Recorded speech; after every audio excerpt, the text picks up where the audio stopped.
Muy buenas noches. Me permito acuñar o proponer una definición de lo que es un día histórico.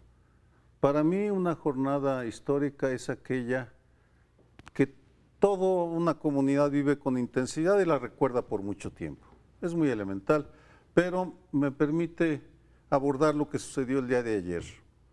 Desde la noche y durante todo el día he constatado que todo mundo tiene una historia o varias que contar. Anécdotas, vivencias, los que estuvieron en casillas, los que hicieron 5 horas de colas en la casilla especial, es decir, todos tenemos algo que nos motivó. En mi caso voy a decir lo que me parece más importante, porque estuve comentando para un medio televisivo en el Zócalo, en el techo, en la azotea de un edificio, y pude observar la manera como iba llegando la multitud e iba llenando la plaza del Zócalo en la noche. Y recordé que hace 50 años, en el 26 de julio de 1968, empezó el movimiento estudiantil queriendo llegar al Zócalo. No lo lograron porque los frenaron en la calle Madero y ahí empezó una batalla campal que duró un par de días y terminó con el bazucazo contra la puerta de la preparatoria número 1 y 2. Han pasado 50 años, pero para mí la Liga, y viví el 68 y viví anoche, y por tanto tenía muy fresca en la memoria era inevitable la asociación, porque si algo distinguió al movimiento del 68 fue la vocación de la no violencia. En su mayor parte, hubo violentos, pero eran la minoría. La mayoría queríamos un cambio de régimen mínimo, insignificante, pero por medios pacíficos.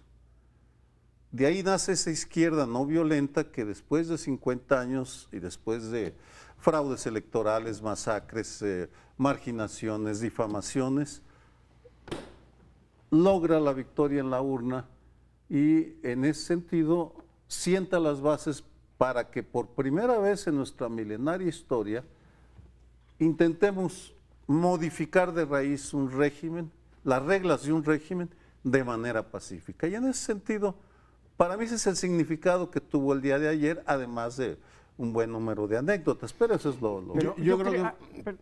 por favor. Yo creo que vale la pena resaltar algunas cosas muy positivas de la jornada del día de ayer. Una muy importante es la intensa participación, hubo 63% de participación. Se esperaba más. Se esperaba más, pero después de venir de etapas en donde ha bajado tanto la participación, y ahí están incluidos algunos jóvenes que habían estado muy al margen de la política y ahora se manifestaron. Es el futuro del país el que está tomando cartas en el asunto de la política, que por un tiempo, pues de alrededor de 20 años, no le interesó mucho a ciertos jóvenes, a una buena parte de los jóvenes. La otra cuestión que quisiera destacar es algo que tiene que ver con algunos de los discursos que hizo el ganador López Obrador el día de ayer, los 2 discursos que pronunció, pero que fueron anticipados en el discurso de cierre de campaña. Y el aspecto que me interesa destacar más es que López Obrador no clama para sí la victoria, sino que establece que ha habido un movimiento al que tú te estás refiriendo, que viene de muy atrás, mencionando los nombres de algunos de los grandes dirigentes de izquierda, entre ellos un queridísimo amigo mío, Eberto Castillo, y otros que lucharon, dejaron sus vidas, se sacrificaron. Es una larga carrera que conduce hasta este día. Y este día, pues, no solo habría que celebrar, sino también reconocer. En esto del reconocimiento hubo una verdadera pifia de los 2 candidatos que perdieron, me refiero a Mid y a Anaya, porque en sus cierres de campaña estaban prácticamente derrotados. El de Meade no conectó jamás, aunque tenía cosas interesantes, pero para intelectuales, para discutir en una clase, no para la política. El de Anaya se pasó dando las gracias a fulanito que te conocía apenas en la campaña, pero qué maravilla. Eso es todo lo que hizo. Estaban derrotados ya desde su discurso de cierres de campañas.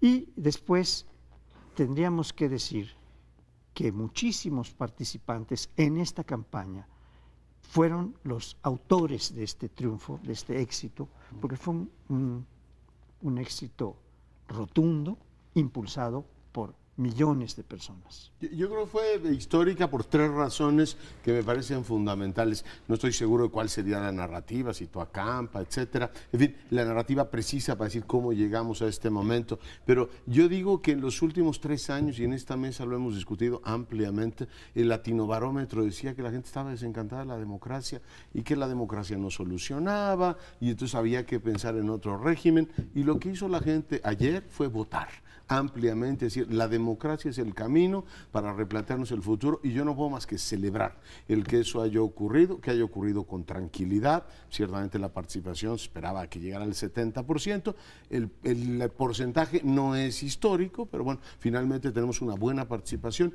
Otro elemento histórico, porque es muy novedoso, no sé si en los próximos años esto se mantendrá o no, es que claramente volvemos a los presidentes mayoritarios, ¿no? Es decir, hace muchísimos años que no teníamos un presidente que rebasaba con amplitud el 50% y que además tiene mayoría en las 2 cámaras. Yo digo que hemos vuelto, lo pongo sobre la mesa, por la vía de las democracias delegativas, a darle al hombre fuerte.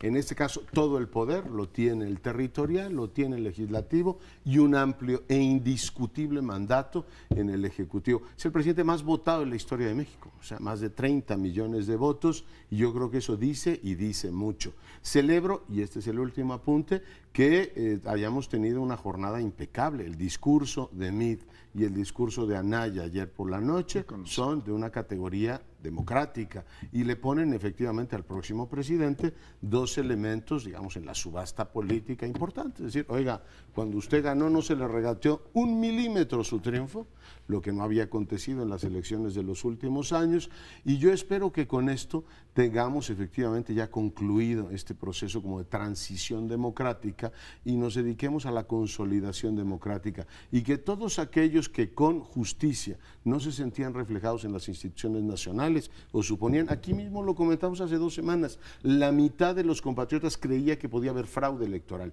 Bueno, pues ahora tienes un presidente legitimado, aceptabilidad de la derrota, la reconoció el propio presidente y está la mesa servida para que por la vía democrática, finalmente, todo se puede decir de este gobierno, menos que no ha tenido un mandato popular y legítimo, absolutamente invulnerable en este caso, transformemos este país. Bueno, ya veremos qué ocurre, pero de entrada, por eso digo que este refrendo por la democracia me parece que es algo que todos debemos celebrar.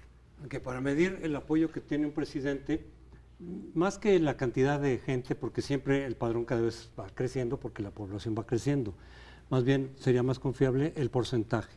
O sea, el porcentaje, el último presidente que tuvo más del 50% antes del López Obrador el día de ayer fue Salinas de Gortari. Los demás ya estuvieron por debajo del 50. Un 50 cuestionado. 53, ¿no? Además viene el cuestionamiento, la legitimidad. Aquí nadie pone en duda, desde luego, viniendo de la oposición el ganador, pero 53 contra 51 de Salinas, que tuvo más o menos. Ahí se van, es el porcentaje el que hay que ver para el apoyo que va a tener un presidente de entrada, el apoyo de legitimidad, de respaldo ciudadano. Aquí yo diría que es un precedente importante el día de ayer, que estaba pendiente en la transición mexicana, porque los teóricos de las transiciones democráticas dicen, realmente la democracia se va construyendo y consolidando, la democracia electoral, porque la democracia son muchas otras cosas, en lo que tampoco no hemos avanzado mucho. Como la corrupción, la impunidad, rendición de cuentas, transparencia, etc. Esa es la otra parte. Pero la democracia electoral se va construyendo precisamente, las pruebas de fuego son las alternancias, las primeras que se dan, porque esas ponen en riesgo de alguna forma el hecho de que quien pierde no reconozca el resultado, que lo pueda echar abajo o lo pueda impedir y entorpecer. Esa prueba de fuego la pasamos en el 2000, ese fue un precedente importante, la primera alternancia pacífica de la historia de México, de toda la historia de México, fue en el 2000. Pero quedaba pendiente, y así lo dicen los teóricos también, cuando se va a otra opción distinta, de izquierda, o si fue de izquierda, entonces de derecha, lo que sea, opciones distintas, con programas distintos, con ideología distinta, porque tú te puedes llevar varias alternancias entre partidos parecidos, pero la prueba pendiente es cuando te pasas a la otra a ver si va a resistir, si lo van a reconocer. Y mucha gente tenía dudas, no digo que sin fundamento, porque hemos tenido una larga historia de fraudes, irregularidades, etcétera. Decían, es que no va a pasar hacia la izquierda, no se va a aceptar un resultado hacia la izquierda. Bueno, ya se dieron las condiciones, se reconoce, se acepta, y es un paso más de la democratización electoral que espero ayude y contribuya a consolidar esa parte de la democracia. Falta mucho por avanzar en la democracia total, en términos de control político, de rendición de cuentas, combate a la corrupción y fin de la impunidad. Ahí hemos avanzado realmente poco. Y se espera, y está la expectativa, que a raíz de esto avancemos y profundicemos en esa otra parte que todavía falta de la democracia. Totalmente de acuerdo. Aprovecho para mencionar dos grandes lecciones que dejan estos 50 años. Hablaba de la fidelidad a la no violencia de las izquierdas, y en ese sentido vale la pena señalar tres momentos en los que hubo la tentación de recurrir a la vía armada o a la confrontación directa. En el 88, cuando hubo un gran fraude electoral, el primero de los dos grandes fraudes electorales, que quienes estaban una parte del Frente Democrático Nacional exigían la confrontación. Cárdenas optó por la urna y siguió adelante. En el 94, el levantamiento zapatista, declararon la guerra al Estado, en la primera declaración de la Selva Lacandona, pero ante la movilización de la sociedad civil de izquierda, responden en la segunda declaración en junio del 94, apoyando el cambio a través de las urnas. Finalmente, en el 2006, hubo otro fraude electoral en el cual también se le exigía a Andrés Manuel López Obrador, el perdedor, que recurriera a la confrontación, y él opta por medios pacíficos, controvertidos. La ocupación de Reforma sigue siendo controvertida, pero esos fueron tres momentos de fidelidad a la no violencia. Y luego, como gran lección de que la corrupción no paga, estimados políticos, porque la degradación del PAN y del PRD empieza con la reforma electoral del 96, cuando se quintuplican sus ingresos, los ingresos de los partidos, y luego cuando llega Fox a la presidencia, se hacen adictos al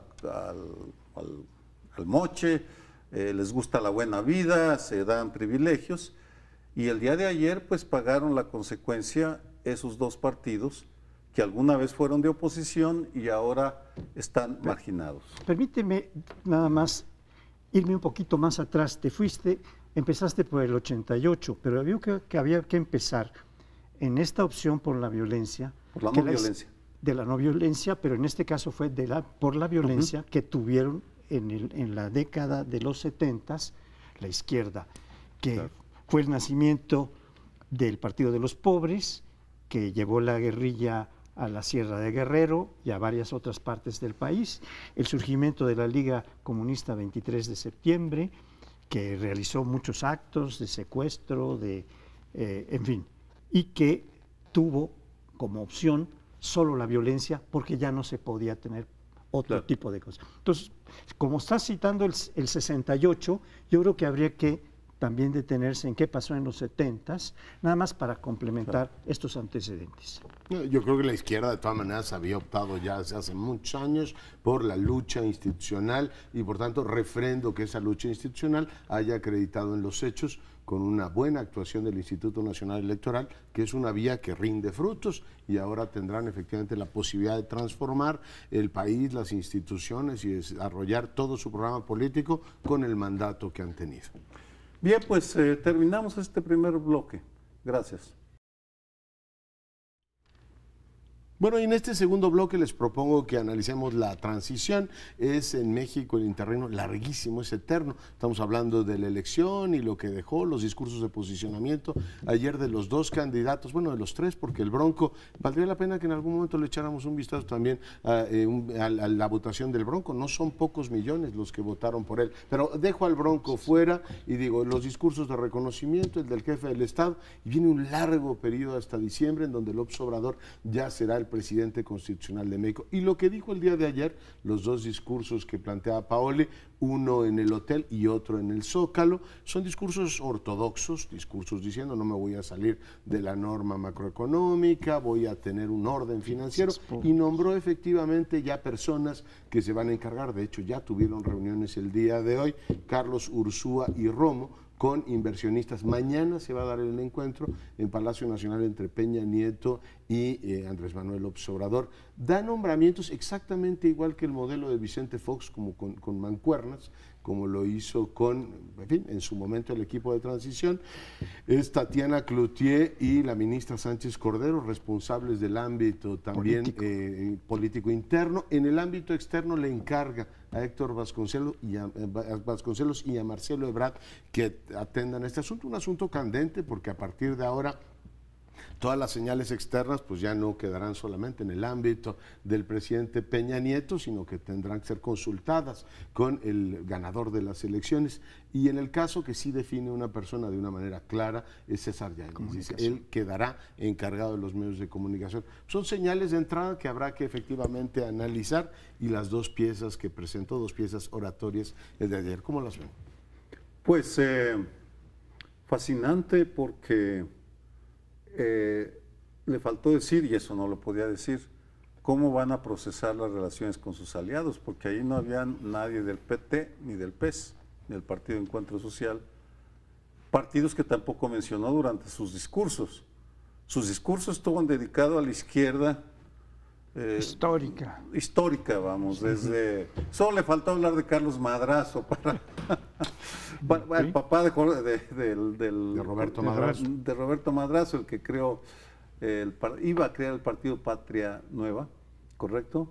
Es que Paoli Bolio estuvo metido en esa Trabajaste con él, ¿no? En ese enjuague. Sí, le encontré algunos de sus expedientes en gobernación, que creo que te los pasé, ¿no? Sí. Me parece. Bueno, en fin, es decir, además de que ya nombra personajes que reflejan la pluralidad, Alfonso Romo y Tatiana Cloutier, Héctor Vasconcelos, y Olga Sánchez, son 4 personajes de fuera, luego están los tradicionales, todos leales a él, y deja fuera al petismo y a los evangelistas. No sé qué quiera decir todavía, pero bueno, es inevitable notar las ausencias también. Bueno, es que ahí es interesante, yo quisiera profundizar esta idea porque podría ser un gobierno de coalición, llegaron en coalición a la campaña, a la elección. Recordemos que Vicente Fox llegó con el Partido Verde, no le dio ningún cargo en el gabinete, o sea, no consolidó la coalición para tener a esos diputados, a los diputados de esos partidos, que Morena les regaló muchísimos diputados tanto al PT como al PES, porque ellos por sí mismos no conseguirían el número de diputados que van a conseguir, pero si los quieres tener colaborando contigo en el Congreso, y me imagino que sí la mejor forma para consolidar esa coalición legislativa es dándoles algún cargo en el gabinete. Recordemos que el Verde, por no darle cargo Fox en el gabinete, se salió inmediatamente de la coalición y empezó a trabajar con el PRI. Aquí no sé qué vaya a pasar, pero si no le das algo, es más probable que de pronto digan, oye, pues vámonos para otro lado o platicamos.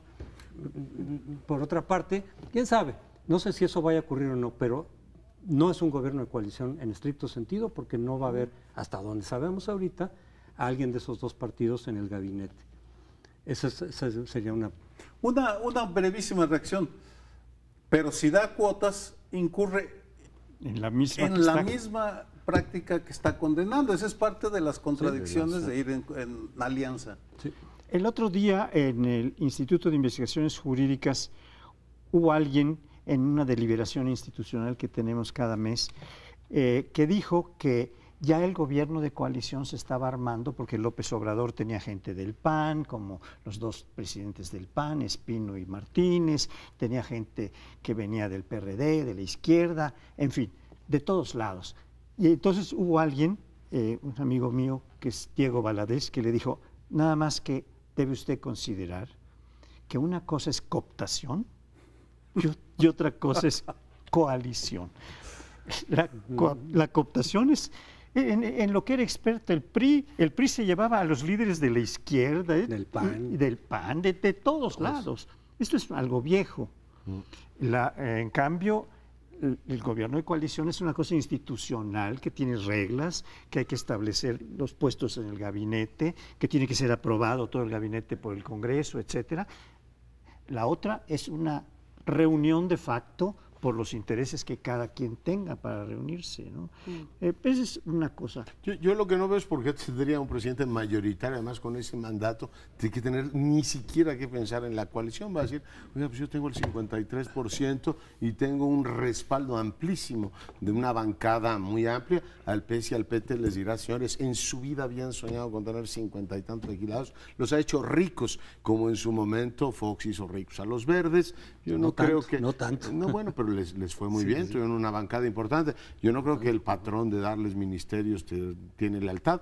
Peña Nieto les dio posiciones importantes a los verdes y mira, a la hora de la elección jalaron como quisieron en el momento que pudieron. O sea, no creo que esté garantizada la lealtad, pero en cualquier caso no veo por qué López Obrador tuviese que optar por un gobierno de coalición. Creo que la señal fue clara cuando les dice la patria es primero. Le gusta mucho citar a Vicente Guerrero, teniendo a los líderes de los partidos ahí detrás. Claramente opta por el modelo de decir, a ver, la gente en la que confío no hay ninguna alteración respecto al equipo de campaña, Romo va a ser el jefe de la oficina y queda efectivamente en una posición privilegiada. Ursúa es mi secretario de Hacienda. El gran asunto había sido si iba a nombrar un tecnócrata o iba a llamar a alguien de la, digamos, vieja, la tecnocracia, que es como la gran derretada de esta elección. Dice, no, va a ser Ursúa. Y ahí está el mensaje. Donde está un poquito más difícil de entender es el equilibrio que mete entre las dos mujeres, ¿no? Tatiana y la ministra.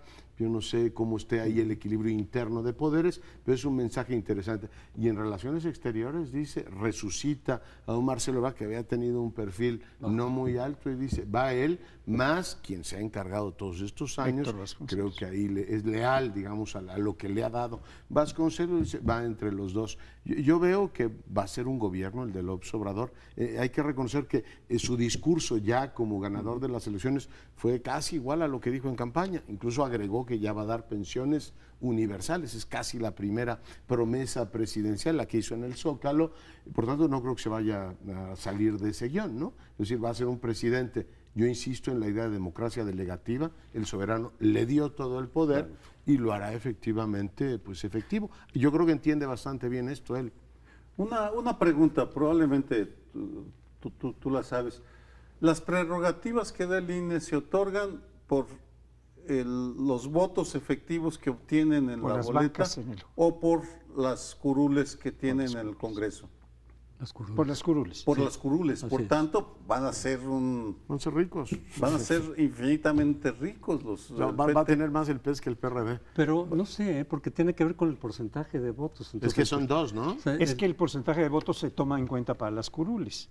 En representación proporcional. Pero como van en coalición, es una cosa compleja. No, pero es por los votos que tienen. El financiamiento público hay que ver cuántos Pero es que las votos. bancas van por la coalición de los distritos que se distribuyeron en el acuerdo de coalición. Pues tú puedes tener, lo que quiero decir es esto, porque es complejo. Tú puedes tener el 3% y mantener el registro, pero en tu bancada vas a tener el 10% de los diputados. Eso puede pasar con el PES, un 3%. No, pero 55 votos que tuvieron muchos votos. Por el convenio de coalición. Simplemente me gustaría que en algún momento lo analizaran. Simplemente lo mencionemos porque es muy diferente si el PES y el PT se hacen multimillonarios o si tienen muchos diputados y senadores, pero tienen pocos recursos. No van a tener. Pues depende de las votaciones. Cuando veas cuánta gente votó por López Obrador y el voto fue por Morena o por el PES o por PT, en base a eso les caerán las prerrogativas. Sí, ¿no? Si cruzaron pero Morena, no por el número de diputados. O si cruzaron el PT, porque pudieron haber cruzado Morena y ahí iban en las listas, porque eran plurinominales, me parece, sí, ¿o no? Pero a mí me gustaría aclarar que lo que viene es algo que implica la transformación del sistema de partidos Lo vamos a argumentar un poco más en los siguientes bloques. Y la cancelación de los subsidios tan intensos, tan grandes que hay, en un país que está necesitando mejor educación, salud, etcétera, porque lo que se les da a los partidos políticos, y también una transformación de todo el sistema de autoridades electorales. Yo tengo la impresión de que no puede persistir el que existe ahora, independientemente de que tuvo una buena jornada, de que cumplió bien su tarea el INE. Yo creo que hay una serie de factores. El precio que nos cuesta este conjunto de autoridades electorales, este INE y este tribunal, es monstruoso. Si le va a quitar los sueldos muy altos a la alta burocracia, tiene que reducir este número de privilegios tan fuerte. Entonces, yo creo que este es un asunto que sí hay que estudiar, pero hay que ver el futuro, porque si es congruente, tendría que mandar iniciativas para reformar el financiamiento a los partidos. Es que va a necesitar recursos de varios lados, ya dijo que los va a sacar de aquí, de allá. Pues, una parte que los propios partidos, si recordamos el año pasado, después del sismo, ofrecieron reducir significativamente. Digo, algunos se pasaron y dijeron cero financiamiento público. Eso te genera otra dinámica, otras complicaciones. Pero un 50% que también ofrecieron en algún momento de reducir el financiamiento a los partidos, aparte de las autoridades electorales, son dos partidas distintas, sí, son distintas, podría son ayudar a encontrar todo ese dinero que va a necesitar para llevar a cabo sus programas sociales. Bueno, hice la pregunta porque el día de ayer fue la elección y estamos empezando a armar la agenda de lo que van a ser las discusiones los próximos meses, y como en unas semanas, en septiembre, empezará a discutirse el presupuesto de egresos de la Federación, ahí veremos de qué están hechos los partidos y si viene primero México, vienen primero sus intereses, porque si tienen que sacar 300,000 millones de pesos para los programas sociales del 2019. Yo creo que ahí tenemos un punto clave, ¿no? Además, como la transición es tan larga, me pregunto si la cortesía política que ayer vimos se va a mantener todo este tiempo, si efectivamente entre Peña y Nieto y López Obrador se da la cortesía que se ha dado en otras transiciones. Hemos tenido algunas muy complicadas, puede empezar con gestos políticos importantes, como por ejemplo Peña podría anunciar que va a vender el avión, ¿no? El avión presidencial, que es un compromiso político del próximo presidente, es decir, hazlo tú, pero en el tema del presupuesto, claramente, pues tiene que llegar a un acuerdo básico, porque hay un gobierno todavía en funciones, aunque hay un mandato popular, efectivamente, para que el nuevo gobierno haga el presupuesto del año próximo. Así es que preveo que hay ahí algunas fricciones. De todas maneras, será un tema interesante que estaremos analizando aquí en el primer plano. Hacemos pausa, regresamos en un instante. Esta elección va a suponer un cambio dramático en el sistema de partidos. Espero que para bien. Vamos a ver cómo se van acomodando las cosas. Era previsible por las encuestas mismas que decían, oye, realmente los otros partidos van a quedar muy abajo. Los que hicieron coalición con Morena van a quedar muy bien en comparación con los votos que por sí mismos hubieran podido obtener. Pero el PRI es la mayor debacle de su historia. Hay muchos priistas que están señalando ahorita públicamente decir, no, pero en el 2000 se decía también que el PRI se iba a caer y no se cayó, estuvo ahí, resistió y regresó al poder. Sí, pero el PRI no quedó tan debilitado en 2000, ni en 2006, que también le fue bastante mal, como ahora. Esto no tenemos todavía los números exactos, pero en el 2006 el PRI, que fue cuando quedó en tercer lugar en la presidencial, con 106 diputados aproximadamente, ahorita va a tener menos de eso, bastante menos de eso. Lo mismo en senadores, gubernaturas se está quedando sin ninguna. Las que tiene ahorita que no se pusieron en disputa ayer, esas las va a conservar, pero es probable que esas poco a poco vayan a ir pasando al PAN en algunos casos y a Morena en otros casos. ¿Qué va a pasar con el PRI? Es muy probable que el PRI sí se reduzca a su mínima expresión histórica y a partir de ahí, dicen los expertos en transiciones políticas, cuando rebasas un umbral hacia la baja, empieza la fuga, pero en serio, el éxodo hacia el ganador. Si en este caso, como hemos visto hasta ahora, se abren las puertas de par en par de Morena para recibir militantes, agrupaciones, eventualmente sindicatos del PRI, creo que más de uno va a querer pasarse para allá. Y entonces el PRI sí va a quedar ya en una situación, no de perder su registro por ahora, pero sí de realmente ser un partido ya minoritarios de un partido irrelevante políticamente, y el grueso de las estructuras y de militantes, no de todos, probablemente se vaya a Morena. Es una hipótesis que iremos viendo sobre la marcha si se cumple o no, pero varios la están manejando. Voy a hacer una disquisición en base a esto. En los 80s, con Miguel de la Madrid, llegan los tecnócratas a apropiarse del PRI y es uno de los grupos que son demonizados por el priismo histórico y tradicional. Hay los tecnócratas que se apropiaron sin militancia, luego les ponen candados y hacen lo que puedan. En el PRI tradicional, el hegemónico era el grupo Atlacomulco, que ahora también sale demonizado porque rindió malas cuentas. Entonces, como pregunta, ¿qué queda del PRI? ¿Qué hay del PRI? ¿Los tecnócratas se quedarán en el PRI? Claro que no, van a migrar a quien les da un buen trabajo y no sé incluso si van a aceptar que les rebajen a la mitad sus salarios, porque esa es otra cosa, vamos, los cuadros calificados pues se van a ir a donde les paguen bien. Es disquisición porque no sabemos bien, no tenemos, o yo no tengo en la mente una cartografía de cuáles son los grupos del PRI que permanecen con la fortaleza suficiente para encabezar una regeneración nacional. Yo creo que se va a reconfigurar el sistema de partidos, está más o menos claro, los primeros datos ya te permite ver una gran fuerza que es Morena, que es un partido nuevo, pero está hecho de material, digamos, muy tradicional. Buena parte de los liderazgos legislativos, se habla de Monreal, etcétera. Bueno, pues es muy conocido. Monreal estuvo en el Congreso del 97. Por tanto, sí es nuevo, pero no es tan nuevo en el PRI, evitando, por cierto, que hubiera la mayoría de la coalición opositora, pero ahora estará del lado de la renovación, de la cuarta renovación nacional. Por tanto, es una especie de paradoja, ¿no? Sí es nuevo, pero con material no tan nuevo. Lo que es interesante es ver qué le va a ocurrir a la revolución institucional. En el 12 decíamos aquí que si ganaba era un riesgo para el régimen de libertades, que iban a quedar 70 años, ni 6 aguantaron, y ahora sí creo que el riesgo de que desaparezcan es altísimo. ¿Por qué? Porque incluso en el Estado de México, habrá que ver ya las votaciones, se fueron a tercer lugar. O sea, estamos viendo una debacle impresionante.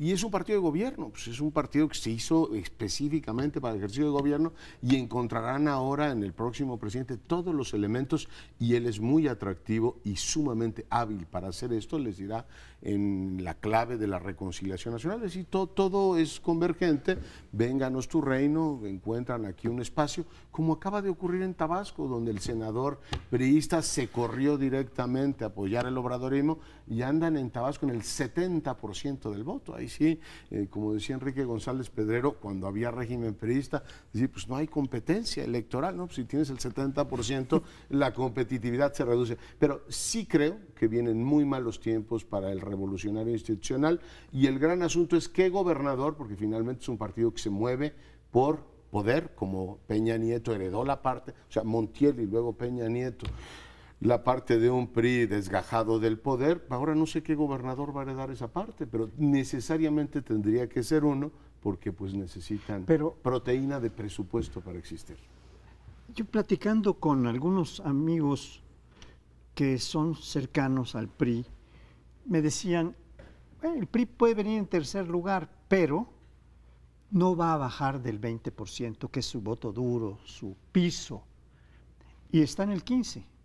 MID, no sé si el porcentaje... Bueno, MID, que es la cabeza de esta Pero elección, luego ya ves que hay diferencia entre el Congreso y el presidente. Es cierto, pero normalmente Entonces, favorece más al candidato presidencial los votos que a los diputados y senadores. En el caso de Fox, por ejemplo, tuvieron 2 millones de votos menos que Fox los diputados y senadores. Pero en el PRI fueron al revés. Bueno, el PRI fue al revés, pero sí, en este caso yo creo que va a quedar muy reducido y tenemos varios indicadores. Esto que refería Leonardo creo que es muy importante. Si recordamos cómo fue la recuperación del PRI, la recuperación del PRI se dio a base de los coroneles, es decir, de los gobernadores. Todo el poder perdido con el poder presidencial lo recuperaron haciendo un grupo que fue dando pasos para ir recuperando el nuevo PRI, el rostro juvenil del PRI, y fue ganando elecciones locales y formando un pool de gobernadores que lo llevaron hasta la presidencia a Peña Nieto. Ahora no tienen de dónde agarrarse, no ganaron una sola gubernatura aparentemente. Hay algunas que están todavía en alguna duda, pero en principio aparentemente ganó 5 gubernaturas el Morena, De 9. bueno, 4 gubernaturas y la jefatura de la Ciudad de México, Claro. o sea, 5 entidades, 3 el PAN y una Movimiento Ciudadano, Jalisco. Entonces, el PRI no ganó ninguna. ¿De dónde va a tomar el poder para recuperar o regresar? Eso es lo que veo. Nada más un mínimo apunte para completar. El PRI en las otras dos momentos en que fue oposición tenía una función legislativa muy cara que vender. A Fox le vendió, si quieres mayorías hasta para aprobar el presupuesto, aquí está. Y se lo vendieron con sangre. Y a Calderón le dijeron, ¿tomas posesión? Sí, yo lo admito, fue la fuerza de Gamboa. Ahora López Obrador dirá, ustedes no lo necesitan ni para arrancar el proceso legislativo. Ni para eso. ¿Va a ir a lo traer los necesitan. cafés? Y por lo mismo, O sea, hablando no del es una Congreso, bancada que sea clave para nada, ¿no? por lo mismo yo creo que muchos legisladores del PRI van a empezar a orbitar en torno de Morena. No sé si se pasen directamente, a lo mejor no es necesario, sino que van a empezar, digamos, a En los trabajar acuerdos- con en Morena, los a hacer acuerdos y demás. parlamentarios, seguro. Y a de alguna manera alinearse a Morena, con lo cual Morena puede incrementar su fuerza en el Congreso, más allá de su propia coalición, de lo que hablábamos el segmento pasado, porque miembros de otros partidos, o sea, legisladores de otros partidos que quedan ahorita muy golpeados, no necesariamente el PAN, pero sí el Verde, los que queden del PANAL, etcétera, se pueden ir alinear con Morena en el Congreso y entonces López Obrador tener realmente un apoyo enorme en el Congreso, un apoyo real.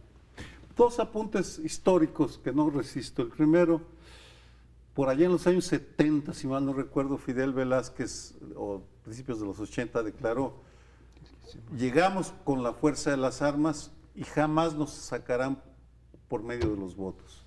Bueno, se equivocó.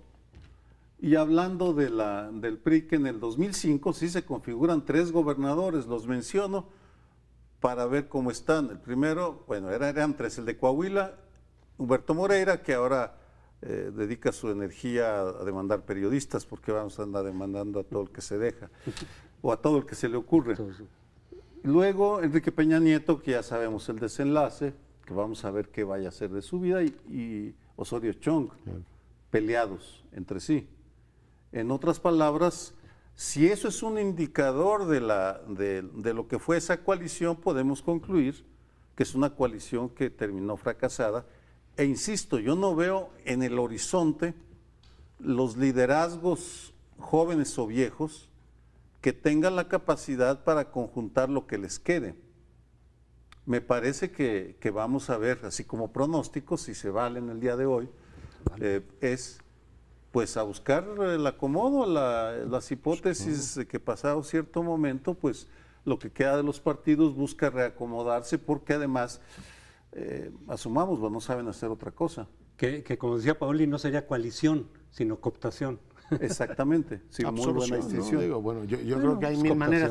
El gran tema es que un gobierno que fue muy exitoso en su arranque, como el de Peña Nieto, termina derrotado en las urnas en prácticamente todos los ámbitos. Lo que será interesante es ver qué relevancia tiene la bancada, digamos, priista, o sea, qué relevancia le puede dar a una mayoría, salvo cambios constitucionales, es decir, porque ya tiene una mayoría absoluta prácticamente para todos los temas que uno puede imaginar. Es un presidente que entra con un arranque poderosísimo. No hay manera de que una minoría te condicione y te diga, para avanzar en tal o cual tema me necesita a mí, como Peña Nieto necesitó al PAN o necesitó al PRD en su momento. Estamos ante una historia completamente diferente y creo que sí tenemos un presidente que habla el lenguaje materno del revolucionario institucional y tiene todos los elementos para traerlo. Por tanto, sí creo que la hipótesis de que el PRI va de salida es una hipótesis por lo que menos se puede sostener, aceptable, ¿no? plausible. El PRI recibió la oportunidad en 2012 de reivindicarse. Yo digo que creyó que estábamos como en 1960, que podía hacer lo que quisiera sin costo político, sin que hubiera otra vez alternancia. Hicieron todo sin mayor desparpajo, etcétera.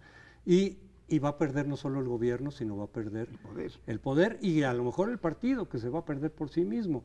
Además, su campaña fue desastrosa, cometieron todos los errores posibles, no percibieron bien cómo estaba el ambiente político.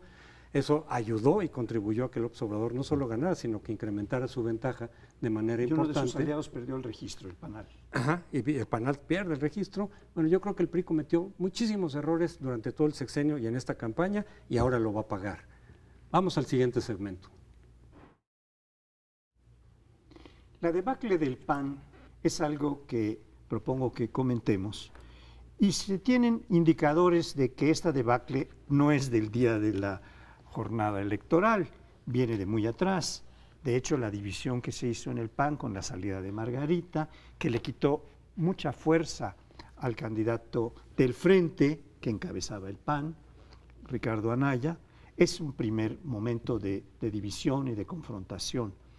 Hay otro momento de confrontación que es con el gobierno mismo, con MID y con el presidente de la República finalmente, que es, usted está usando la Procuraduría y las instituciones del Estado para dañar mi candidatura. Y efectivamente lo dañaron, independientemente de lo que se pudo probar jurídicamente en los tribunales, porque él exhibía las sentencias, pero la gente no va a leer sentencias además de 700 páginas o de 500 páginas para saber qué es lo que pasó. Dice, usted vendió una nave, se hizo de 50 millones, usted tiene una operación oscura, y eso golpeó muchísimo a Anaya. Nunca pudo ser un retador eficiente, como sí lo pudo ser Felipe Calderón en el 2006.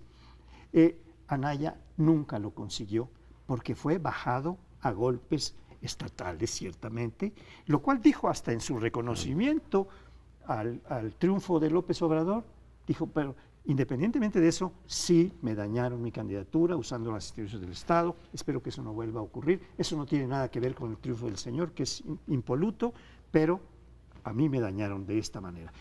Pero ahora hay una cosa todavía más fuerte. El gobernador, los gobernadores que tiene el PAN ahora son 12. 7 se reunieron y firmaron un desplegado, un acuerdo, un manifiesto diciendo que estaban a disposición del nuevo gobierno para colaborar con él. 5 de ellos, en cambio, se mantuvieron fieles, están encabezados más o menos por la figura de Javier Corral, que va a quedarse del lado anayista. Y se supone que estos 7 gobernadores, junto con otros como Cordero, que acaban de expulsar del PAN, junto con Lavalle y otros senadores, van a impulsar la recaptura del PAN. Y están proponiendo, según dicen las notas, a Roberto Gil como el futuro presidente del PAN. Entonces, esta recaptura del calderonismo que va a pretender, va a traer una colisión muy fuerte al interior del PAN que va a dejar al partido todavía más dañado, a pesar de que gana 3 de las 9 gubernaturas, aparentemente, y de que tiene una buena bancada, aunque muy reducida en relación con las que ha tenido en otras ocasiones. Nada debilita más un partido que la derrota, ¿no? Yo creo que en este caso parte de lo histórico de esta jornada es que la idea de una mafia del poder absolutamente compacta pues no era necesariamente cierta, o no en este caso, en esta oportunidad, porque el funcionamiento así del PRIAN como tal, pues ahora quedó claro, y lo mencionabas tú en su último discurso, digo Anaya, claramente los señores de Los Pinos no quisieron permitirme que yo volara, y ahí están los resultados. ¿Qué queda del PAN? Pues un Anaya derrotado, no hay la menor duda. Queda efectivamente un Moreno Valle que alcanza a sacar la nariz porque su esposa gana la elección en Puebla, y yo creo que queda como actor eficiente para reconstruir. Queda un calderonismo que jugó ambiguamente en esta elección. Felipe y Margarita felicitan a López Obrador y Margarita no dijo pido el voto por tal o cual, dijo, a ver, lo dejo absolutamente ambiguo. Creo que queda el panismo de Guanajuato, yo no lo echaría efectivamente en saco roto, no tienen proyecto nacional como tal, pero es un panismo así como digamos, el izquierdismo de la capital, a prueba de balas. Hagan lo que hagan como gobierno, la gente lo sigue efectivamente refrendando. Ahí está Víctor Hugo Romo ahora de alcalde por Morena. Es decir, no importa lo que ocurra, es un voto como mucho más ideológico. Yo veo un panismo ahí en Guanajuato con posibilidades de encabezar el proyecto. y queda Javier Corral, ¿no? Como una, digamos, una de las figuras importantes. Él claramente les dijo a los gobernadores, está muy bien que cooperemos con el próximo presidente, pero no antes de que lo elija, ¿no? No se rindan antes de que ocurra. Entonces veo esos tres caminos para un PAN que, sin embargo, creo que va a ser el articulador de la oposición al próximo gobierno, es decir, mantiene su vocación opositora. Y agrego, si el PRD se diluye, porque igual que el PRI tendrá todos los incentivos para fusionarse en la coalición gobernante, en el caso de Jalisco sí da la novedad, ¿no? Porque Alfaro será, y el el gobernador de Jalisco será efectivamente la figura que a partir de ahora le discuta al presidente. No veo a Claudia Sheinbaum discutiéndole absolutamente nada al López Obrador, que era la tradicional figura de un jefe de gobierno muy poderoso. Entonces la oposición se irá a Jalisco y veremos si el PAN se va al punto de gravitación poblano, guanajuatense o a Chihuahua, no lo sé. Fascinante lo que planteas. Me encantaría en otro momento hablar sobre ya el enfrentamiento abierto Alfaro López Obrador, que es una de las lecciones que deja esta elección, pero me centro en el día de hoy es para reflexionar sobre la historia del PAN, por qué está en crisis, y eso lleva a una pregunta general de entender cuándo, cómo, por qué se pervierten, degradan, pierden el rumbo personas y partidos. Y es evidente que el PAN perdió el rumbo, igual que el PRD, por supuesto, ¿no? Ambos perdieron el rumbo en algún momento. Y estaba haciendo memoria, intentando recordar cuándo empezaron a aparecer síntomas claros de esa degradación, y propongo unos que son grotescos, pero que ilustran muy bien. Cuando Vicente Fox, en un discurso en España, habla de José Luis Borges, queriendo citar. Fue en Zacatecas. ¿Fue en Zacatecas? Es una reunión de la Academia de la Lengua Española, sí. Correcto. Fue en Zacatecas. Y cuando Marta Sagún... En España le dijo, véngase mi reina. Eso fue. Y cuando Marta Sagún en el Museo de Antropología citó a la rabina Gran Tagore, refiriéndose a Rabindranath Tagore, premio Nobel de Literatura. ¿Por qué lo digo? Suena grotesco, pero es un indicio de que en el PAN dejaron de leer y pensar, teóricamente. Y por tanto, y eso para mí, igual que el PRD, en el PRD ya no se discutió, no se discute teoría, vamos, no tienen revistas teóricas. Yo ignoro si el PAN, La Nación, sea un centro de reflexión teórico, pero son partidos que pierden el rumbo y se dedican, por tanto, solamente a hacer instrumentos para obtener cargos y administrar presupuestos, con un empobrecimiento pero brutal de la calidad de los liderazgos, porque ¿qué distingue a Alfaro? A López Obrador ya lo hemos glosado bastante. Tiene una maestría en el Colegio de México, es una persona educada, por tanto tiene una mente articulada capaz de plantear propuestas diferentes. No lo estoy proponiendo, simplemente va a ser un líder, respaldando, decir, va a ser un líder, ya lo es, igual que Corral en Chihuahua. Que vamos a ver de qué cuero salen más correas. El PAN fue competitivo, según las encuestas, que ahora ya podemos confiar un poco más en ellas, en que no estaban tan erradas. Salieron puntualísimas, ¿no? En 2016 el PAN era perfectamente competitivo, estaba Margarita como figura, pero estaban a la par con López Obrador. En 2017 López Obrador ganó una cierta ventaja de 5 puntos, sobre todo a partir del gasolinazo. Ese fue también un impulso para López Obrador. Pero el PAN seguía siendo competitivo. Viene el frente, viene la ruptura de Margarita, pierden algunos puntos, viene la imposición de Anaya como candidato sin proceso interno, sin legitimidad interna, con un frente que agravió a muchos panistas. Muchos se salieron, los calderonistas se salieron y empezaron a pegarle a Anaya como pudieron también, pusieron su grano de arena para que Anaya no subiera. Otros se disciplinaron, pero no estaban muy conformes con lo que estaba pasando, no les gustó que Anaya se impusiera de esa manera. Esos son los que van a salir ahora a combatir, le van a pasar la factura a Anaya por la forma en que llegó, dejó muchos heridos, dejó muchas confrontaciones en el partido. Es un poco, recuerdan lo que se dijo en el momento en que llegó a la candidatura, como el Roberto Madrazo del PAN.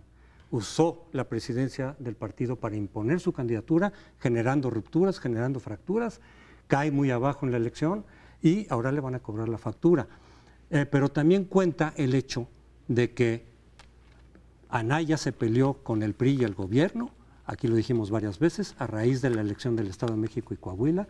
Eso generó, desde luego, el golpeteo para Anaya, que sí lo bajó en las encuestas, que sí perdió de alguna manera muchos votos, que no se fueron a Mid, sino a López Obrador, y entonces López Obrador empezó a incrementar su ventaja. Incluso a principios de este año, ya con candidatos, la ventaja de López Obrador no es con la que terminó, no eran 30 puntos. Ese golpeteo entre el PRI y el PAN contribuyó, desde luego, a que la distancia se ampliara por parte de López Obrador. ¿Dónde perdió el rumbo el PAN? El rumbo lo perdió el PAN rotundamente cuando tomó la presidencia de la República. Fox primero, que nunca fue un panista, que entregó muchas de las posiciones de su gabinete, empezando por Francisco Gil Díaz, secretario de Hacienda, que siempre se declaró priista, y el PAN se fue mimetizando en uno y otro gobierno, incluido el de Calderón, desde luego, a la forma de funcionamiento, de operación política del PRI, que había gestado los patrones políticos por los que había que conducirse. Este mimetismo, con un PRI ahora tan derrotado, en proceso de desaparición, le pega también al PAN, curiosamente, o al PRIAN, que ya no volvió a ser. Nos tenemos que ir de este bloque. Nos vemos la semana entrante en Primer Plano. Muy buenas noches. Tienes razón.